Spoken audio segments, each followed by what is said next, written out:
Today,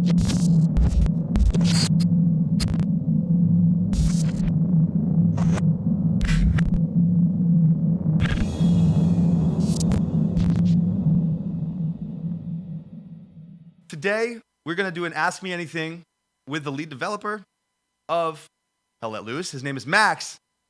Feel free to submit your questions if you're here watching it live, because we would love to submit those to him so you can get the answers to the questions you want.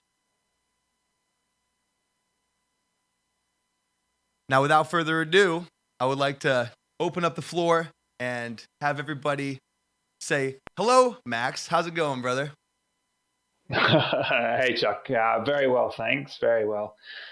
Just settling in here. Just had some dinner and just kind of watching Twitch and watching people engage with the game. Yeah, it's been exciting, man. I've seen a lot of really big broadcasters hitting up this game and checking it out, and it's been great. This is exactly what we needed, and we're excited as a community. So it's great to have you here. Thank you so much for making time, and this update that you guys rolled out is just phenomenal. It's beautiful. So, thanks, man. Absolutely, brother. Why don't you start just sharing a little bit about yourself, and we'll kick it off there.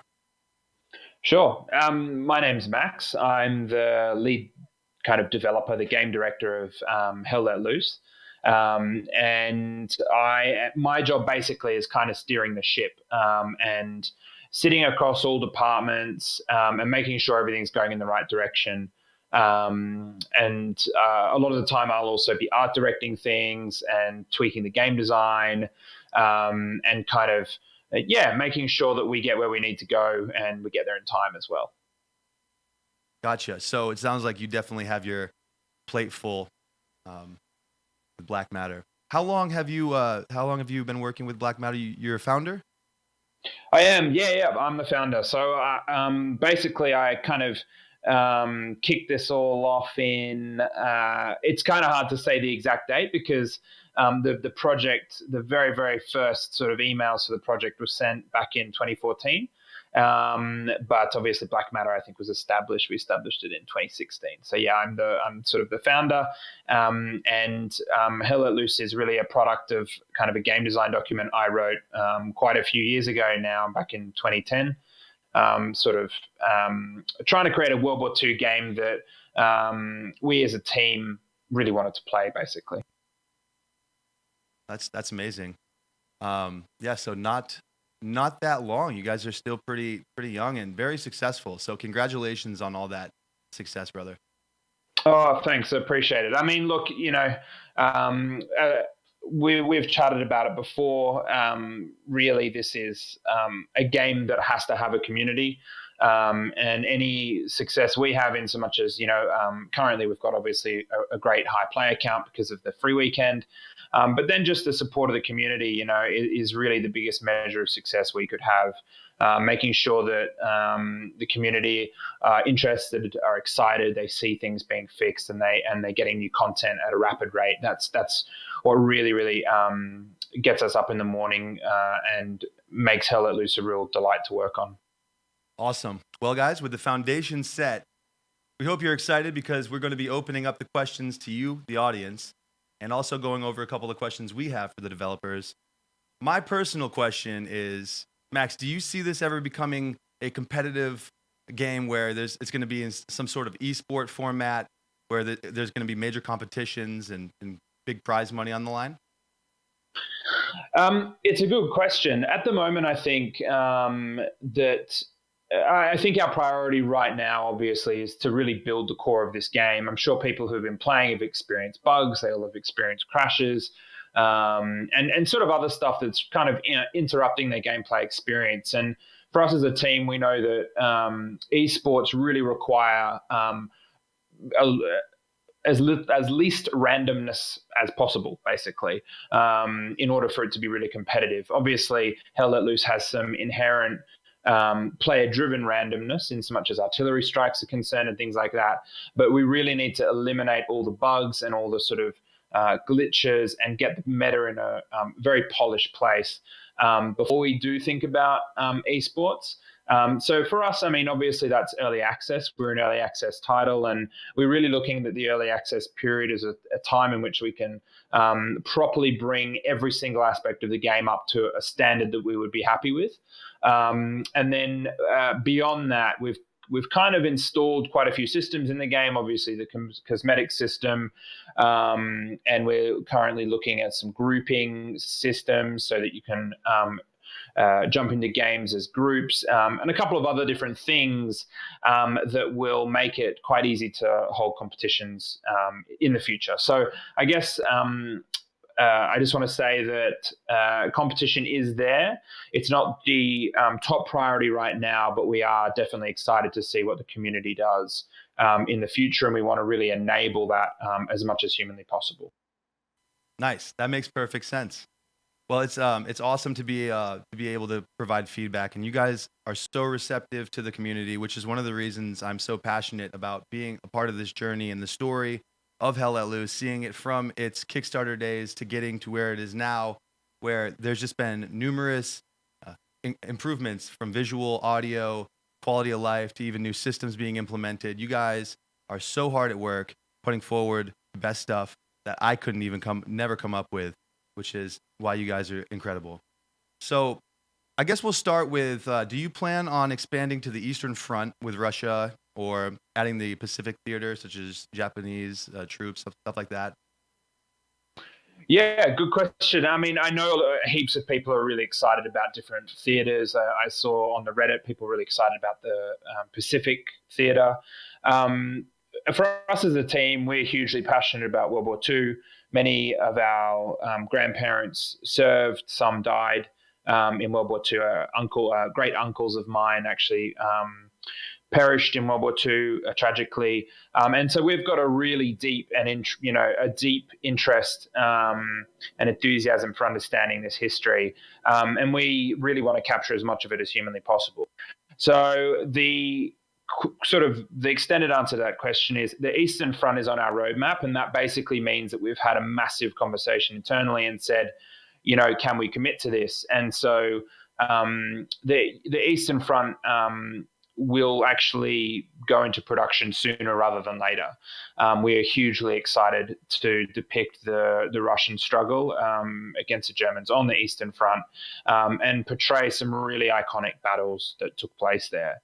However, that will be next year, obviously. At the moment, we're working through the Western Front.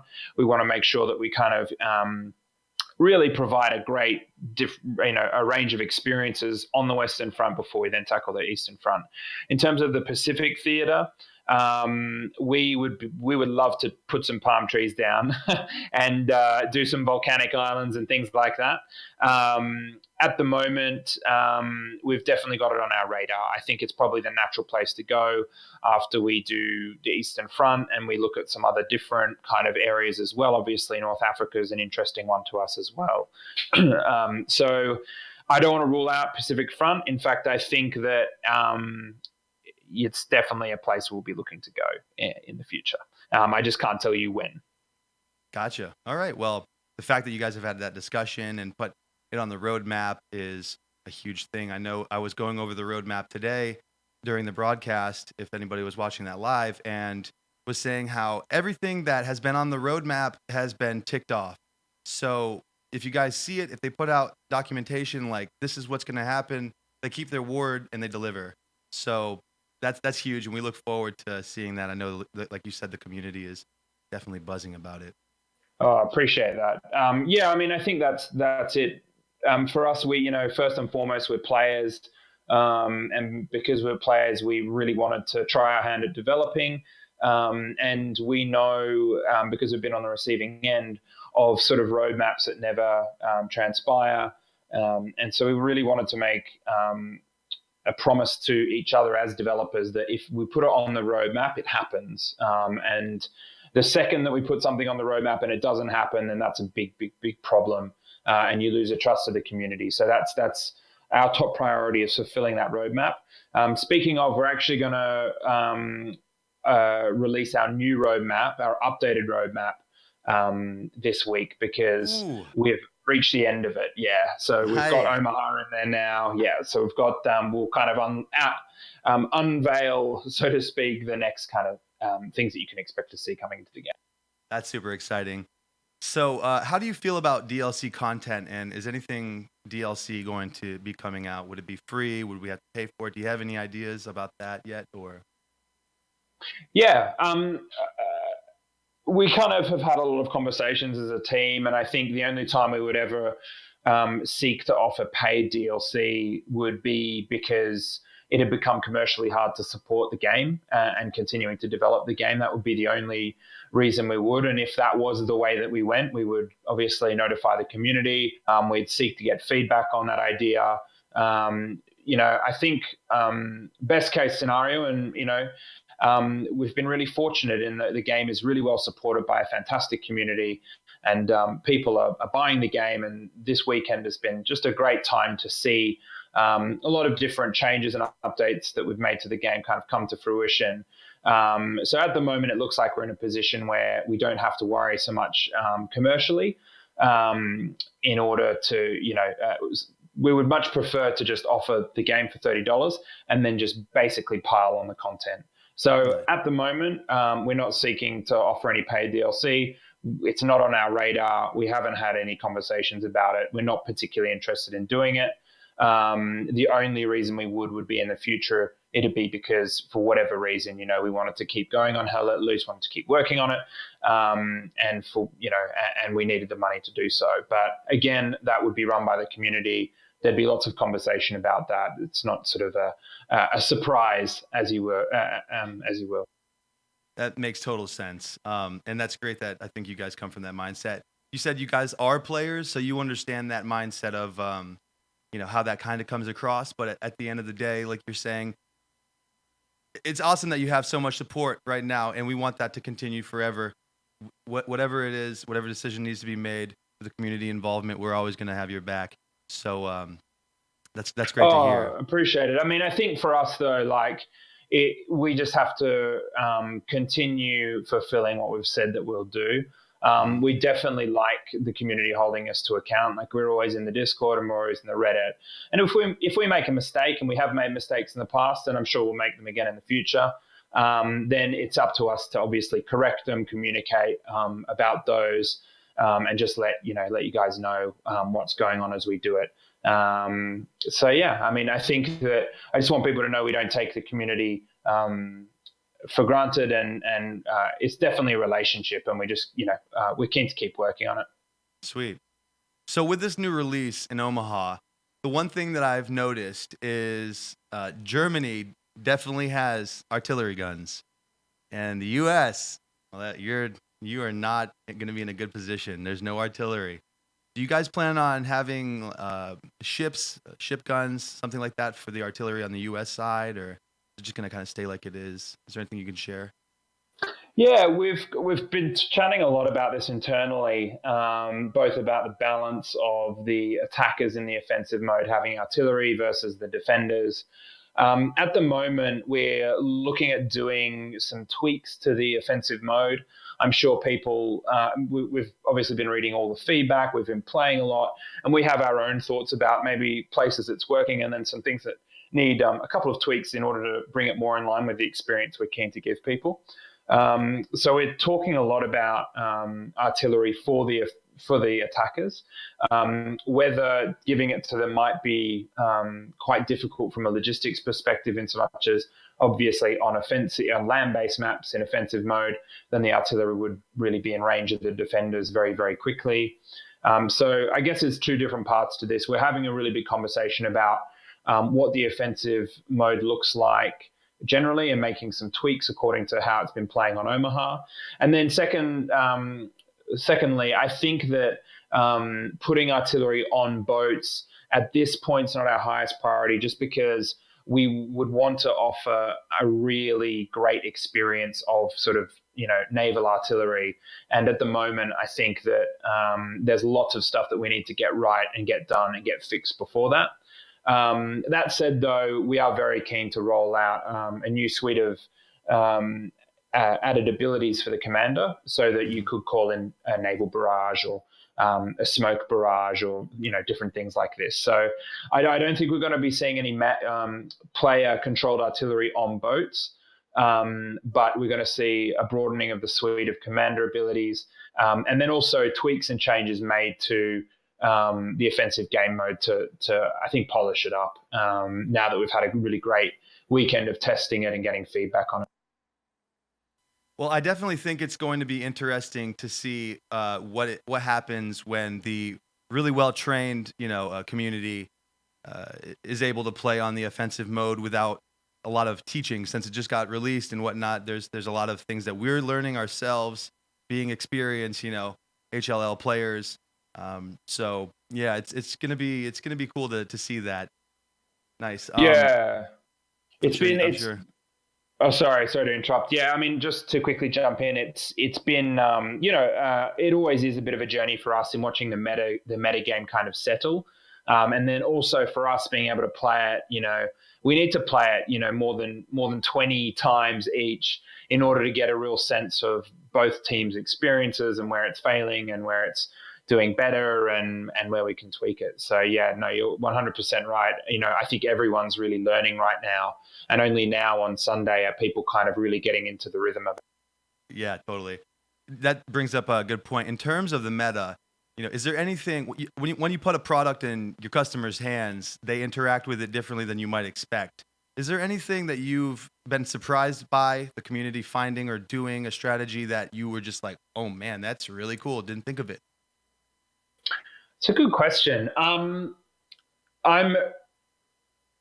pretty excited to watch the way that people are sort of preemptively setting up anti-tank guns with particular fields of view in like defilade positions. So they'll be in cover and it'll be pointing out the side so that a tank can drive past. That is straight out of military doctrine for World War II, and then obviously through to modern day. And it's just really awesome to watch people kind of execute these strategies that we'd always kind of, we tried to design things so that you could do that, but to see it in real life, to see players doing it, in a natural environment is just like, it is so awesome. The other day, someone sent me a screenshot of like, I think 7 US infantrymen all in line behind a Sherman as it pushed across the field. It's seeing that type of stuff just really blows me away. It's just, yeah, it's really, really amazing. I think the other thing is kind of surprising to me is obviously, I mean, I guess Omaha and how it's playing. There are some tweaks that we want to make. Obviously, we've heard people comment that, the beach feels quiet. It doesn't feel intense enough on the beach as they land. And then we've seen other people say, no, I actually had a completely different experience. I had a very, very intense experience on the beach. So it's just always interesting for us to see what, kind of what experiences people have, what are the memories of those experiences they've got, are they positive, are they negative? And then, for us getting our own experiences in the game and kind of watching the way people interact with stuff. It's always a massive sort of balancing act of trying to figure out exactly, if something does need to change, if it's a good experience, a bad experience. It's always the biggest challenge for us. I definitely think about that when I'm talking to people when they ask me, what do you think about this game? Because every game is unique. There's always a new strategy that's utilized by the enemy. They spawn in different positions. They'll go to, the north on one game and the south the next game. And it really just depends on how they spread out, if they were all together, so yeah, as you're saying, the more this map gets played, the more strategies that are implemented and found. It's going to be really interesting to see if it is more challenging to spawn in as the Americans and run across that beach, because it is super exposed. But at the same time, there's tons of cover, and I've had tons of games where we dominated the Germans. I've had a few games where it was just super easy to defend the Germans, but maybe that's just, the players I was with or whatever. But all right. Yeah, definitely. I mean, we've got some analytics that run in the background for exactly this reason, because they at the end of the day, we can only observe so much and read so much. And so we do have the ability to kind of see who's winning the most games. Is it the Germans or the Americans? What's the average win time? What's the average loss time? How many games are just burning out in stalemate, and so on and so forth. And so we kind of look at that as well as a way of, we let the anecdotes and people's recollections of events kind of accompany that, and that gives us a pretty good idea of whether something's really working or not. So we're fortunate in that we've got that system behind the scenes. Well, you've definitely built in a system where it's either rewarding or completely demoralizing when you're at that very last second and you're just about to defend it, and they come and they take it with like 2 seconds left, and then the timer resets to 30 minutes in the offensive mode. If you're on that team that just took that point, they are ecstatic. And then if you're on the receiving end, well, oh man, those are tough conversations. Oof. Yeah. Cool, man. What plans do you guys have for maps in the future? How many? Anything that's coming out soon? Any strategy on how often you'll release them? Any insight there? Sure. I mean, I think that the maps are something that we love making. And we know for this type of game is really important that you constantly have kind of fresh experiences, and maps are a large. So we basically have built a bit of a production schedule where at any one time we have 3 maps in the works. Each one of those maps, we have a bit of a conversation about the different types of experiences the player will have. We always want to make sure that it's something very unique. We do not want it to be something you've seen before. That doesn't interest us. It won't interest the community. So we're always trying to push it forward, show you something completely new, and then fundamentally, you'd be able to look at it and say, okay, I wonder how artillery would perform in that map. I wonder how X or Y vehicle will do there. And as we expand the vehicles, obviously, then it's going to get, there'll be even more of those questions. So at the moment, we've got 3 maps always in the works. When we finish one, we then begin a new one. So we're aiming to release a map. I'm going to cover myself and say every 3 months, but really it's more within every 2 months. And you'll be able to see the next map in under 2 months, so quite soon. And like we might be getting a little hint on the new roadmap. Indeed, nice. Yeah, which will be good. I mean, this next map coming is predominantly urban. We're really happy with a lot of the stuff that we've done for it, in so much as for gameplay and things like that. We feel that it's definitely a very new experience. And if you enjoyed sort of urban fighting on Omaha, then this is going to be kind of a map for you. So we're really looking right now at building out as many different experiences of the Western Front as we possibly can. Obviously in the works, the 2 big ones that we really want to do is a pure city map. So we're talking just 100% city, 100% urban warfare. And then the other one that we really want to do is an industrial complex. So fighting your way through factories, up, 2nd, 3rd, 4th, 5th floor factories, much more vertical gameplay, the type of stuff that, you haven't seen in Hell Let Loose at all just yet. Cool. There's been so many compliments over this large platoon-based style of gameplay, being able to have so many, team members, and especially being able to just, not have it randomized. You could actually have 50 of your friends all on the same team. A few people have mentioned, 100, cool. What would it be like with 200, 300? Would that ever be a possibility? Have you guys thought about that? Oh, I would love to do it, honestly. Like, I think that, looking at Hell Let Loose, like, obviously we would love to make a Hell Let Loose 2 at some point, a couple, years down the line, really. Obviously we've got tons to do on Hell Let Loose 1 at the moment. But, for us, like, I think that as technology improves, then we would be really excited to look at the scale of the game. And, the way we're approaching it is we build all the technology for this game, and we're polishing the technology as much as possible, and in many cases overhauling what we began with. And so we feel that this is going to be a very long journey for Hell Let Loose. I don't think Hell Let Loose 1 will have more than 100 players. I think it would be 100 players, to be honest, is a massive technical challenge to achieve. It's definitely kept our programming team awake at night. And I think achieving 100 players is, we're really happy that we've managed to do that. And now our main job is just making sure that we remove all the bugs, that we remove any performance issues, and that we really optimize the game so that everyone can access that experience. But yeah, look, I think for Hell Let Loose 2 and 3, and maybe when technology itself has moved on and servers and that naturally come a little bit more grunt, then we would definitely have a look at going over the 100-player count. But for Hell Let Loose 1, I think 100 is the sweet spot for us right now. Yeah. Well, I know you used to open up the map a little bit bigger, the 2 rows on the north and the south. Is there any plans or talk, or are we just going to keep that blacked out? Any insight there? Yeah, I mean, I think that this has been an interesting thing for us, because we began, in so much as game design documents and sort of ideas about the map size, we began in one place, and we knew what the experience we wanted to give people was, like kind of basically an option between really intense frontline fighting and then the ability to flank as well. And what we found with the larger map size is that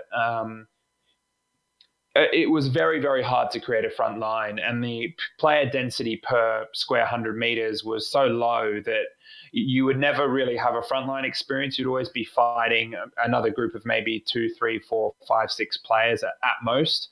And so that was a really huge learning point for us on that. I mean, it's been very interesting because we've seen, particularly with the offensive game mode, people request, particularly around the beach, that we actually make the map narrower, or deactivate more sectors and things like that. So I think that we've found a player density that will allow us to introduce vehicles, that allows us to have artillery, that also keeps the front line feeling like this very tangible push and pull. Obviously, at the very heart of it, it can become an absolutely brutal death match in the center. But we know that a player who wants to kind of leave that environment is free to flank. They're free to move around the side, and we'll be introducing more supporting roles as well. That'll give different objectives to people as opposed to just purely being on the front line. So at the moment, we're not planning to widen it back out. Another reason I should mention for not widening it back out is because it essentially creates a lot more mapping work, which will hinder our production of new maps. We're really keen to get, to add many, many new maps to the community. And so, yeah, it's really twofold reason. One is that we know that the player density becomes very, very low with those extra hundreds of meters. And then the second one is that, we want to make sure that we can keep bringing the community new maps. Yeah, I was going to ask, do you develop the outside part of the maps that aren't, reachable, or just leave it alone? We basically populate it with sort of a first pass, first pass of layout. We basically approach each map with different passes. We'll do a blocking pass and kind of get the terrain into the right, elevations and things like that, put in major landmarks and foliage and things like that. So we do that for outside of the maps. But there is a huge amount of work, obviously, beyond that in really polishing it up, testing the infantry movement through it, testing vehicle movement through it, and really making them feel like lived in spaces and unique as well to other parts of the map and to the other maps we've done.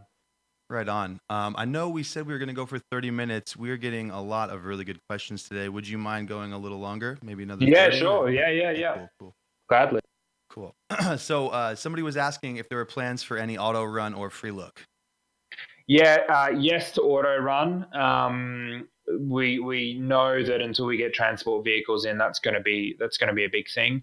We're looking to get that into the next update. It's not a technically difficult thing for us to achieve. So we're keen to get that into the next update.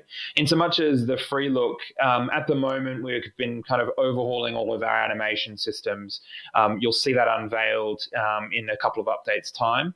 That means that all of our third-person animations will be mocapped. All of our first-person animations have the rig and the way they perform has been completely overhauled.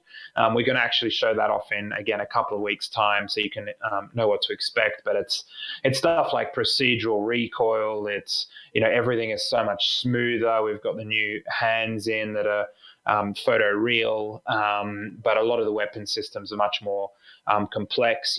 We've got we're really taking it to the place that we know it needs to be at if we were to leave early access. So with all that in mind, part of what we want to do with that as well is when you look down, show your legs, show your feet, but then also cast your own player shadow. So we like the idea of Freelook in so much as the function of it. We're just currently figuring out how that works from a visual perspective, given all these new systems that we're bringing in. We want to make sure that it's not an ugly experience where you're looking into your own body or you're looking into your own neck, or it's sort of this locked, frozen sort of kind of camera on rails type experience. So love to do the Freelook so that people can obviously, check their six without having to I shouldn't say check their six. That would be quite an awkward maneuver. But look around them. It would be a very awkward maneuver. But look around them without obviously having to move their weapon. But we're just figuring out what that looks like. Nice. Owlhead functionality. That's it. That's it. 360. The full 360. That's it. So one of our community members, Duckman, wanted to know, you mentioned the troop classes are in the works. Different support roles. Would that be troop classes? Is that kind of? So I mean, in terms of adding additional roles, at the moment we've got 14 roles in the game, and we want to make sure we kind of each one of those roles is designed to fulfill a specific purpose, but then also to give you some freedom when you are joining an infantry unit to pick something without always just having to take the rifleman or whatever it is. We don't want it, to be the case of, last come means you always get the same thing. We know particularly that there are players out there that don't have, hugely powerful hardware. We know some people have amazing hardware. Some players have sort of less good hardware, myself included, I want to say. I really need to update my computer. But we wanted to make it so that if you join an infantry unit, you are more limited by the choice of what shall I take and what shall I try out, as opposed to, I only have, the rifleman, or I only have X class, X role, I should say. So, so number one there, I think, is that we want to keep it to 14 roles. The thing that we're going to show people soon is we want players a way of varying their loadout per role in a way that's both historically accurate, but then also gives them some freedom and rewards players who play a role continuously. So obviously the progression system is quite a good way to do this. And so, for example, something that you'll see coming to the game within the next month or so, next couple of months or so, will be the ability to unlock different loadouts per role. That said, I know everyone's immediately scared to think of the medic with the MG42.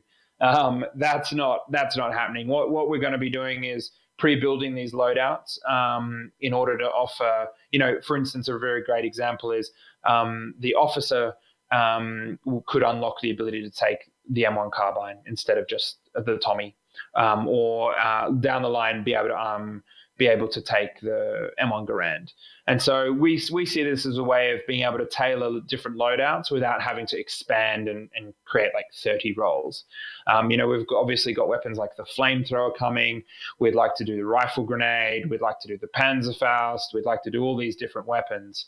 And right now we won't have enough roles for all of these different weapons for all of these inventory items. So that's something that's an interesting way we think we can offer twists on a role that a player might have got really, really good at. And then, we can expand it out. I should also just say that that does not mean that we're going to be limiting what you have now. The roles that you have now will remain as they are. This is for us a chance to offer you a new loadout for, for instance, an experienced officer or an experienced medic might receive slightly different inventory. Gotcha. So any insight that you can give us on any scope weapons that might be coming? And also, Duck was curious about paratroopers. So the scope weapons, so at the moment, the scope weapons are far too deadly in Hell Let Loose. And that's partly because there's a lot of stuff that we want to do there to make it a much more satisfying and slightly more complex firing system. So you feel much more like a sniper. And it's less, quick. It's less instant to aim down sight and pull the trigger. Obviously, they are a formidable weapon. Very few soldiers in World War II carried a significant optic. Very, very, very few. And so it's important that we respect that ratio. I think so this answer's got two parts to it. Number one is that we're going to make sniping a better looking experience. We want to do something like a picture-in-picture experience with distortion on the lens. Obviously, we're not going to make it a tiny little peephole, so you need a magnifying glass on your screen to be able to see it. But we definitely know that we can make that a much better look experience and also a more challenging and skillful experience. And then second to that is if we were going to introduce more scoped weapons, it would most likely be a particular loadout for the spotter, so that you could both have scoped rifles in a recon unit if the spotter was actually a very experienced spotter. That would be the way we would probably introduce. But looking at the history, looking at veterans accounts, and looking at the current meta, I think that if we decided to give every single person in an infantry unit a scoped weapon, you may have a lot of two-man infantry units, one with an officer and the other another sniper. So we're very, very careful. We don't want to upset the balance that we've created. But there's always room to both improve the experience and see how players are responding, see what the community thinks. That makes total sense. And what about the paratroopers? Yeah, that's a good question. I mean, I think at the moment, player-driven planes are kind of out for us because mainly because there's so much that we want to nail already that we need to get really, really right. And there's many more vehicles to come that sort of doing a realistic physics for a flight model would be probably not something that we feel we could achieve for Hell Let Loose 1. The other big issue here is how you compensate for the speed of the aircraft versus the map size. While Hell Let Loose maps feel really big, depending on what your gaming background is, realistically, it would take a Spitfire basically about 2 seconds to cross the entire map in real life. So obviously, that's something that we've been thinking a huge amount about, and we thought a lot about it before we began on the development journey. And we felt that, we are slightly limited by map size. We don't want it so that you're flying around on a 50 square kilometer map. However, the infantry are only in this tiny little area in the middle. And we also didn't want to slow the planes down so they're kind of World War I era biplanes or, moving at the speed of a very slow car. So that's definitely a design consideration that we came up against. But I think fundamentally, look, there's so much that we need to get right now. There's so much that we need to fix now. There's so much that we want to add now that, that's our main focus. And I think that'll be the case for Hell Let Loose 1. I was just looking at chat. Somebody said, "Oh, sorry, paratroopers." I just totally gave not a politician's answer, but I just completely went off on a tangent. Paratroopers. We watch this space. We're thinking about how we might do them. How's that for a really helpful, non-waffly answer? That was quite the. Watch this space. Watch this space. We looped back. We've looped back. Oh, that's hilarious. I was looking at chat. Somebody said paratrooper skins will do fine. So yeah. We know. We are right. So keen. We are so keen. There's just so people know the customization system at the moment is like just baby steps. We've got I think something like 20 German helmets coming in the next update, and basically every update you're going to see new uniforms, new helmets, new heads. Everyone in the game right now looks like Albert Blythe from Band of Brothers. Nothing super inspiring. So we're going to be boosting them all out. We want to have we want to have some pretty great looking grizzled veterans in there. We've got heaps of reference for what soldiers look like, after extended periods of fighting in Normandy. We're definitely going to push all of that much further forward. And I think, paratrooper uniforms is part of that. It's obviously always a balance. We never want to create fantasy customization options. But obviously then we do need some flexibility. Otherwise, every single US infantryman would basically be wearing the same uniform for the whole, for every single map across the game.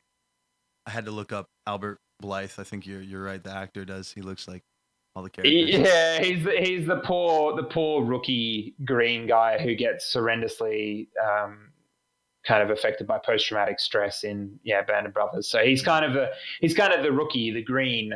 Right. Whereas we need some what's his name, War Daddy from Fury in there. Some more looking guys. Yeah. Sweet. Somebody, you mentioned the flamethrower. Somebody says Kloss. He was asking if we could know a little bit more about the flamethrower. He says, I love flamethrowers. I must know how you guys want them to work and how they will be balanced. Is there anything you can share there? Yeah, so basically the flamethrower coding is actually done. We've got the models and we've got all the animations. It's more just the time we need to sit down and make sure the effects line up. We need to do some network testing as well. The flamethrower is going to be the base loadout, we think, for most likely for the support. Because the support role at the moment. So all you support players who are amazingly running around, dropping supplies everywhere, you've got an option coming that we think you should find quite fun.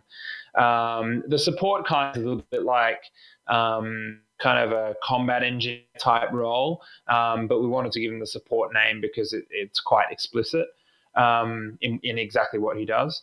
So the flamethrower, basically, we've done a lot of research. Obviously, I think the effective range for a World War II flamethrower, particularly the US variant, was 40 meters, and it fired out they used to mix the fuel. I'm sure someone's going to correct me, but it'd either be gel. It was a portion of gel mixed with a portion of liquid fuel, and they would mix them in different consistencies, like 75% gel to 25% liquid, or vice versa, in order to give different effects. So at the moment, what we want to do is we want to create the most iconic looking World War II flamethrower. That doesn't mean stuff that you've seen in other games before. What that actually means is you're able to fire it 30 to 40 meters in an arc, and coat whatever area you hit in flame that lasts a couple of minutes. We want you to fire it into windows and for it to bounce a couple of times through the floor of the house. We want you to be able to fire it into the windows, into the slits of bunkers, and flush them out, things like that. So we're just figuring out exactly how that looks from a particle effects standpoint at the moment, how optimized we can get it. But we want to go the whole hog. And basically the way that we see that fitting into the meta is really how it fit into World War II. It's a loadout that you might take if you're cracking a particularly difficult CQB map.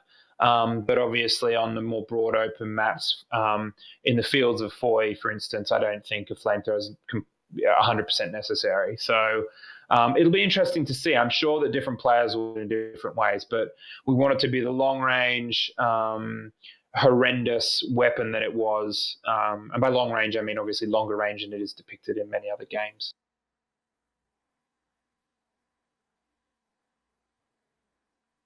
Yeah, yep. It's a beast. It's a beast. Yeah. So at the moment in our testing, that's what it's firing at. We might need to kind of play it back to the 30-meter mark, just because it's going to be quite insane. Otherwise, it's going to just be like crazy to watch. But we just want to get it so that when you're standing next to the dude who opens that thing up, you're like, okay, this is awesome. And so also when you look, there are some amazing videos online that the department in charge of it in the US military released, showing like the mixture of consistencies of fuels and things like that. And we've spoken to a lot of people. We want to make sure that we do that justice. Right on. Just for the audio recording, I had muted myself on the recording. It's what I had mentioned was the 40 meters was 1/5 of a giant grid square when you're all the way zoomed out. So he had just made a comment about that. So a couple of these other questions that are coming in. Are we going to get support for a text macro, like a pre-recorded message where you press 1, I need ammo, or 2, I need a medic? Yeah, so basically next on our list is nonverbal communication. We obviously prefer people to be using the VoIP within the game, but we also know that some people, may not be able to speak because loved ones are asleep. That's certainly the case I find myself in a lot of the time. Or people might be shy or whatever, but they're very keen to communicate to one another. So we're looking at figuring out ways that people can communicate to one another. That includes better and extended map marking. It includes better nonverbal comms, in so much as pinging within a unit.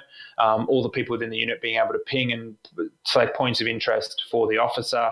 And then the officer to mark things that then the commander can see, and so on and so forth. So that's very much something we're keen to do. And we're keen to tie voice lines to that as well. That will not be during early access. The reason for that is because we want to test what people actually use and what people need in so much as the voice lines. And we also want to make sure that we can record the actual native tongue in the particular dialect of the day, which affects less of the Brits, but less of the Western forces. But I know that the Germans spoke, I think, a slightly different, and I'm sure that a German speaker who knows about will be able to correct me.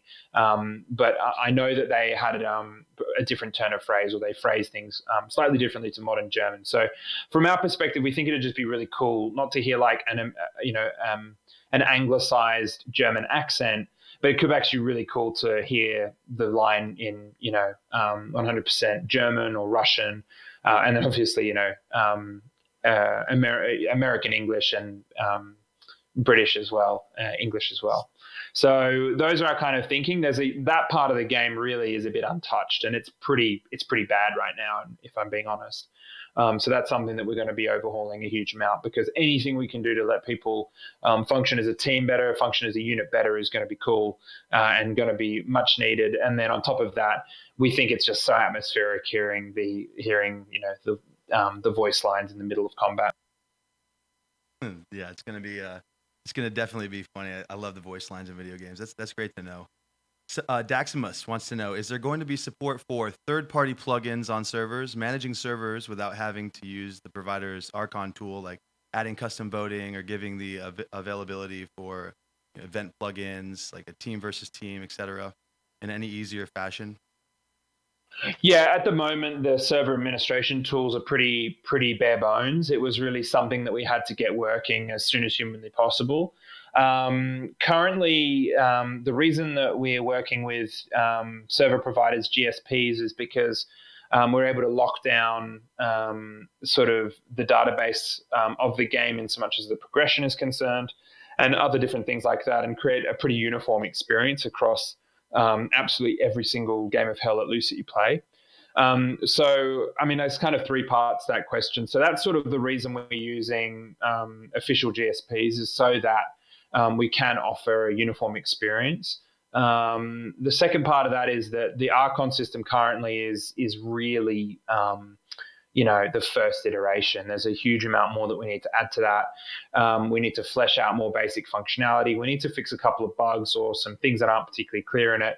And then we also need to add in some ability for server admins to kind of tweak the nature of the game, maybe potentially shorten rounds, potentially dial some values in to create an experience that doesn't contradict the Hell Let Loose experience, but that just offers a twist on it. So at the moment, our key focus obviously is on just finishing the very core of the game at the moment.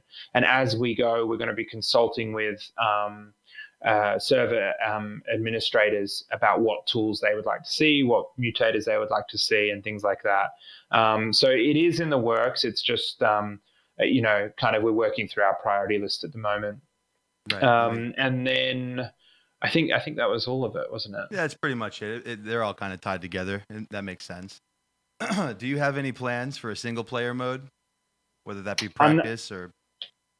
Yes. So I, for Hell Let Loose 1, I mean, it is very much a multiplayer experience, but in so much as single player, what we're looking at doing is creating like an offline range where you can hop in. We know that we need to create a tutorial to explain a lot of the concepts in the game, to explain a lot of the roles as well, explain how things work. The reason we're holding off on this at the moment, despite it being something a lot of people are asking for, is because we're looking at expanding the gunplay experience with our animation overhaul. There's a whole lot of stuff right now that's kind of up in the air, and that we're really just testing and making sure that the community feel that it's a satisfying experience before we kind of commit time and effort to obviously creating, a practice range and a tutorial and all the rest of that type of media. So we definitely know we need to create like a training range where you can go and try out all the weapons, try out all the roles, and try out all the vehicles and all the emplacements and deployables and things like that. But we're looking at doing that probably towards the end of early access once we've got everything kind of nailed down and we're really happy with all of it. In so much as single player with a story mode, I think unfortunately at the moment that's not going to be achievable for us, just because of the breadth of the experience of the multiplayer that we really want to capture. Gotcha. Well, Shank, I hope that answered your question. Somebody mentioned something the other day. They said, does the server get populated with like bots while you're, in the middle of building it up after a fresh restart? I thought that was pretty interesting. I'd never thought of that. Yeah, so at the moment, no, it doesn't. There's an intentional reason why that is. So we basically, to test our network, and I'm kind of pulling back the Wizard of Oz curtain a little bit here, but the way we test our network in the way that we've managed to achieve 100 players is by developing a pretty complex botnet that we can run and test net load on the server. So we do have that kind of, we do have bots. The key reason that we don't do that is because we've played other games that do use bots a lot.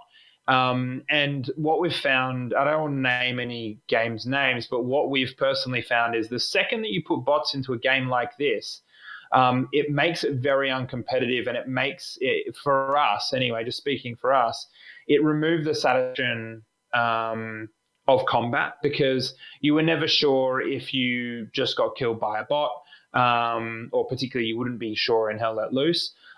You could never really feel like it was particularly fair. And then ultimately, bots are not always very sophisticated. They're either very, very good and are able to laser beam you very quickly, or they're terrible and you can just sort of endlessly mow them down. So I think for us, from our perspective at the moment, what we're going to be doing is developing some infrastructure that lets you seed servers easier. That'll probably look like a quick play ability that will drop you in a server that we know has had people join it recently, as a way of people really quickly jumping into the action on a server that's geographically close to them, and that has an increasing population. So that's something that we're very keen to do, is basically a seeding mechanic.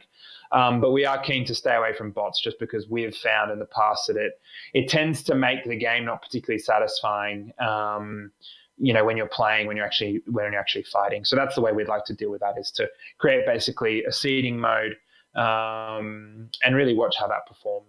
Yeah, I guess I never thought of them because I cannot stand playing against bots. That's why I play these kind of multiplayers. Well, this multiplayer is the first of its kind that I've ever seen and touched. And it's just so rewarding to be able to team up with humans and kill other, players that aren't robots. They suck. So I mean, that's it. We really want to make it. We really want to ground the experience for Hell Let Loose in the knowledge that if you died from a player's action, be it them firing an artillery shell or placing a mine or calling in a bombing run, or what have you. I think even the commander ability is about as close as you'll get to ever being killed by something abstracted away from the player themselves. But even then, though, that commander chose the direction, they chose the bombing run, they had the resources to call it in, so it's still intentional. So exactly, Chuck. We do want to stay away from roleplay. quick little time check. It's been another 30 minutes, and I've got about 5 or 6 questions left. Do you want to fire around these? Yeah, Or let's do it. fire? I get teased all the time that I'm incapable of a fast answer, so let's try and let's. You're fine on my end. I'm just trying to let you know we're good. Take care of you. So, Oh no, I'm good. Let's do it. Let's get into it. answer it however you like. Take your time, please. So Paulus_NL says, "Are there any Easter eggs in the Omaha map?" Paulus, hello there. Yes. Often I don't know where they are. Often that's basically hidden by one of our amazing artists, Danny. We'll hide pictures of the developers in portraits. We'll hide them in painting, in photographs. There's always something somewhere, and I have absolutely no idea. I looked at the Reddit a couple of months ago, and someone had found a treasure chest in Foy. I have no idea where that is, and I was like mapping on Foy. So I'm sure there are. Danny is very, very good at just sneaking a little thing in somewhere. So I'm sure there are Easter eggs on Omaha that I will need to find as well. Nice. That's cool. The let's see. Ace Lev is asking, "Is there a mortar planned?" And that was a key part of World War II infantry tactics. So. Yes, yeah, there is a mortar planned. We're just trying to figure out what that looks like right now. Obviously, the closest thing that comes to mind, I mean, there's the knee mortar in Rising Storm. We're basically trying to find a great example of how a mortar has been done in a game, particularly within the Hell Let Loose kind of ecosystem that we've got now. Obviously, the artillery in the game is very close to the front line, much closer to the front line than it would be in real life. But we really like that as the sort of the heavy fire support option that obviously demands that more players use it and team up and work together in order to kind of unleash its power. We do like the idea of assigning, of you being able to take a mortar within an infantry unit. Something that we're keen not to do is to suck more players away from the front line. Mm-hmm. We want to make sure that the front line remains a front line and keeps its intensity. So we're just figuring out exactly what that looks like, how they would use it. I think what it would look like immediately would be a limited round, placeable, deployable weapon that would really have something like a 300-meter radius. I know that's far, far less than it is in real life, but just considering the Hell Let Loose ecosystem, we think a 300-meter radius would let you deliver pretty devastating fire support within a limited area where your actual infantry unit could kind of spot for you, and almost like an impromptu artillery emplacement, but near the front line. That's kind of the way that we think we would implement at the moment. I'm sure many people have a lot of opinions about that, but I think for us it's about trying to deliver the experience that we read about of mortars with regards to World War II, that they were, sort of impromptu, indirect fire support, and just figuring out how that looks in Hell Let Loose. Cool. You mentioned 300 meters. Fun fact, we've tested it. Whether you have a bandage, a grenade, or your gun in your hands, you run the same speed. And to run 200 meters in a straight line with no interruptions, it's 45 seconds. So, well, that's So with the new animation system, this may be slightly adjusted. Things might slightly change. Things might get a little bit more kind of advanced, but not in a way where we've thought a lot about this, because we don't want to give. Obviously, the immediate place to go is to make the machine gunner slower. Right. But we're trying to create a game where you work together and you work with your friends, you work with your unit. And so immediately it felt to us like, well, if we're separating this guy out by virtue of him not being able to keep up with them, then we're sort of putting a roadblock in the way of people working together. Right. So we're trying to figure that out, because we do like the idea that you can go faster by doing particular things. And by faster, I mean relatively. I'm sure we'll be adjusting walk speeds or sprint speeds, not very far away from what you're experiencing now. We don't want to massively change the experience, but we just want to get it to match the great new animation system we've got. But yeah, all of this is kind of something we're going to figure out. But no, that's really interesting to hear that you found that out, because that's sort of how that's definitely plays into our thinking when we look at, for instance, troop densities and how long the maps are and how big the sectors were. That was all something, and how fast vehicles go. That was all something that we also have written down, so that we can get a sense of how things will perform. My Aussie buddy who plays with us is the funniest with this, because he's always like, "Oh, you run fast." He's always trolling. "You run faster when you pull your bandage out," and I just like chuckle of like, "Don't start saying that."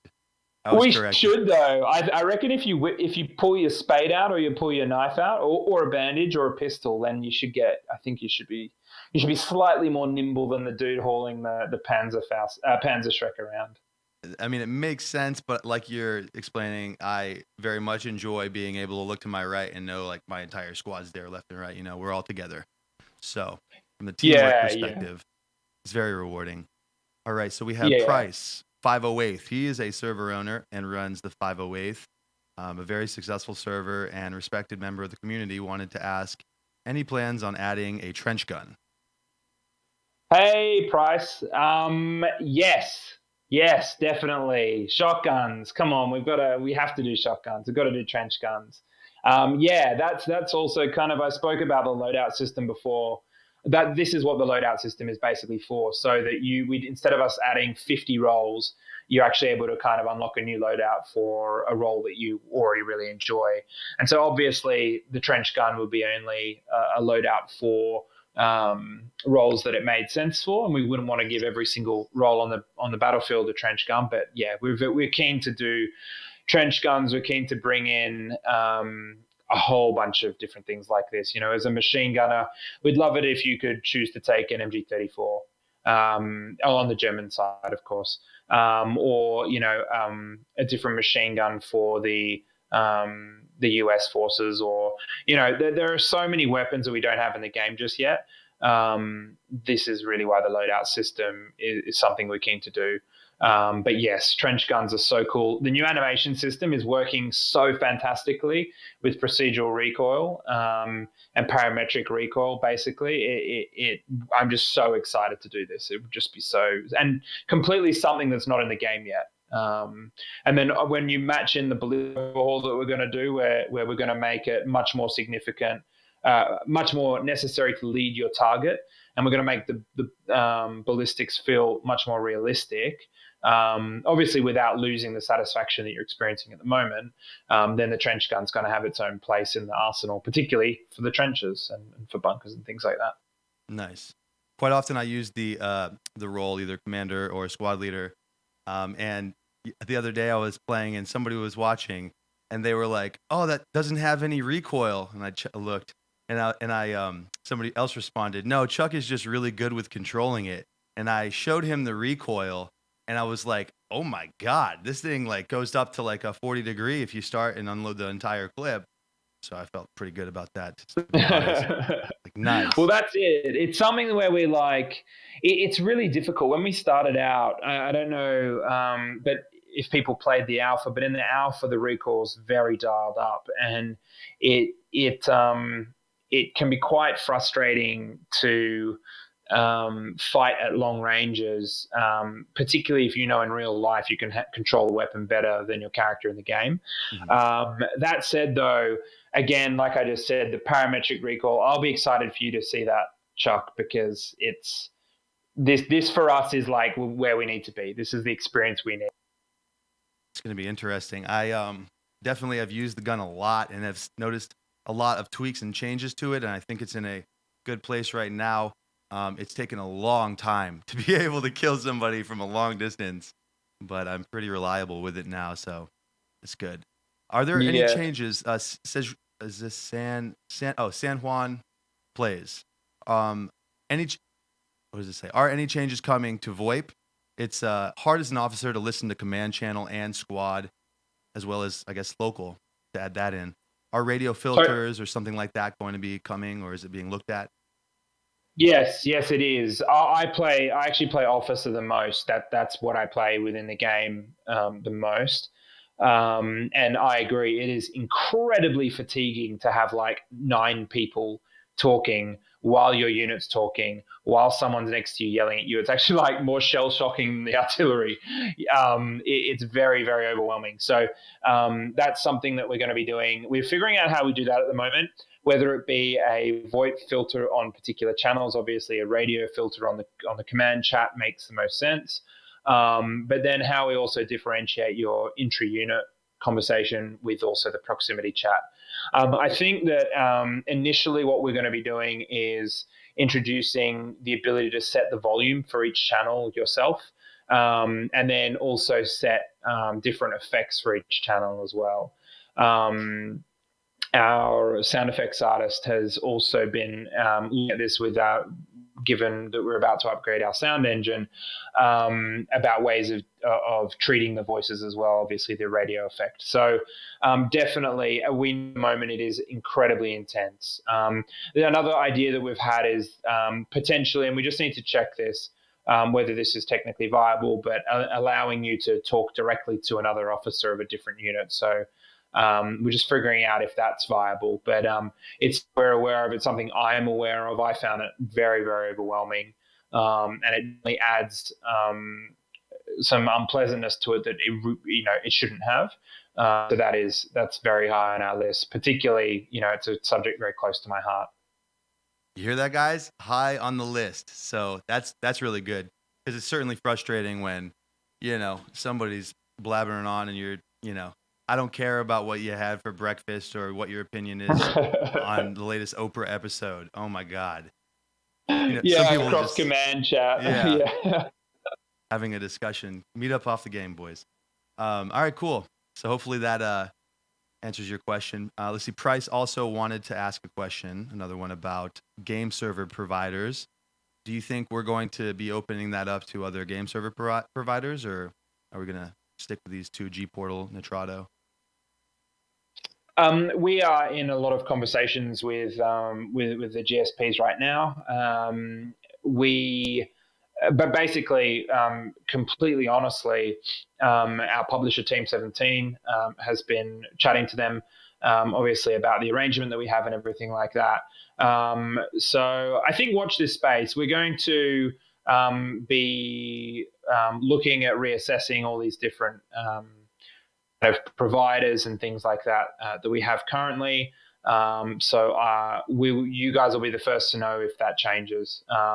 But we are going to be running a community leader event that we've done in the past, where we'll bring all of the server administrators together, and we can all sit down and brainstorm and figure out what it is exactly that the server admins need, whether you're getting it, and then we can kind of move from there. Cool. I definitely want to give a big shout out from myself personally, and on behalf of everybody who is server owners, to all the other server owners, because a lot goes into making the server populated, and then after that it's controlling the environment and having admins on standby to take care of issues, to make sure that the experience is as high of a great experience as it can be. So and it's a massive thank you from the dev team as well, to the server administrators. Like, we can't do it without you, and that's not like hyperbole, that's just the straight truth. The community environment that you create is, second to none. It's absolutely fantastic. And so, as I said, like we're going to be having a server administrator sort of roundtable to make sure you guys have everything you need to be able to most effectively admin and kind of know what's coming. Yeah, cool. God mode, or whatever you want to call it, where you can like observe the fight and what the heck is going. Spectator cameras and there you go. Lots of different stuff like that. Mm-hmm. Cool. So we're on to our last question. Yeah, it's from Waffle Zone, aka Gunny, a member of Team Dixx, who is the man. He wants to know, and this is an amazing question, quite honestly, will we get a separate squad for artillery that can see all the squad leader marks? We are trying to figure out how we do this. So the function that you just said is what needs to happen. For instance, whenever anyone places a fire support marker, that needs to be a much more fluid experience in the way that it goes back to the people manning the artillery. We're trying to figure out if we create another unit type. The challenge that we're facing is that we could end up having to create a unit type for logistics, a unit type for engineers, a unit type for artillery, and then there could be other things also coming that would also want their own unit type. And we're trying to avoid sort of the bloat on that front. I think there's definitely room for one more unit type in the mix. We're just trying to figure out exactly how we do that, how that would tie in. If it was artillery, how would that work? But we definitely know that there needs to be some more inbuilt synergy between like the spotter role, the officer role, and then the people using the artillery. So that's something we're thinking a lot about because we know it can be better. There are some great ideas that other games have done that are out there, and I think it's just a question of us properly sitting down and looking at that. Right on. Max, thank you so much for the title and the hard work that you guys put into this. It's insanely obvious, and thank you so much for the time that you've put into this. Ask Me Anything, where you've completely opened up, the floor and the vulnerabilities to answer questions from the community. And it's just so appreciated. Somebody just mentioned in chat that they really like how everything is, yep, that's been discussed, or yes, it's being planned. You guys are working so hard and covering all the bases. And on behalf of the community, thank you guys. Is there anything you would like to add as a last statement or sign off? Yeah, no, definitely. I think the big things for us, the big things that I want to let people know is, number one is the community makes this game. And again, as I said, it's not hyperbole. It's a 100-player multiplayer game. Without the community, the game doesn't exist. So we obviously know what experience that we want to create of Hell Let Loose, this World War II experience. But fundamentally, the community is everything. And so we're super keen to continue working with the community, over the coming years to really take this to where we all feel it can be. So a massive thank you to the support that we have received and that we are receiving and hopefully will receive in the future. We really appreciate being kept accountable to what we achieve. We appreciate the feedback, be it positive, negative, or whatever. We just really could not be more thankful for the fact that people care about what we're doing. They care about the game that we're making. And then I think the second thing is kind of, I just want to assure people that, and also tell people that for us as the developers of Hell Let Loose, we really feel like this is still kind of the beginning of the development. I know that sounds absolutely crazy given that, obviously the Kickstarter was almost 2 years ago now. But we've been in early access for 4 months so far. And we plan to be in early access for at least a year. We have a huge amount of stuff coming. We have a huge amount of fixes coming. We really are just so keen to make this the best experience possible. So, if there's something that you find frustrating about the title that hasn't been said, then please feel free to hop in the feedback channel. Let us know. We are always scanning the feedback channel on the Discord. We're scanning people's feedback on the Reddit, on the forums, everywhere. And we are constantly trying to improve this game. And we're very, very excited to show you both what the next update continues and then, show you what is coming in the future beyond that as well. Let's go, baby. All right. That's awesome. Max, thanks again. It was great having you on. Thank you so much again for taking the time. And guys, the game is free right now, so download it and try it out. And on top of that, I personally request that if you're enjoying the game, write up a nice review on Steam and give them the highest remarks. We have the developer here, the founder of Black Matter, spending his time answering your questions. Let's give back to them in ways that would be impactful. A simple Steam review would help them out a lot. So please do that before you forget. Just type it up and send it. 10 out of 10. Thanks so much, brother, and we hope to do this again very soon. Thanks very much. Cheers, Chuck. Really, really appreciate it. Thanks for having me.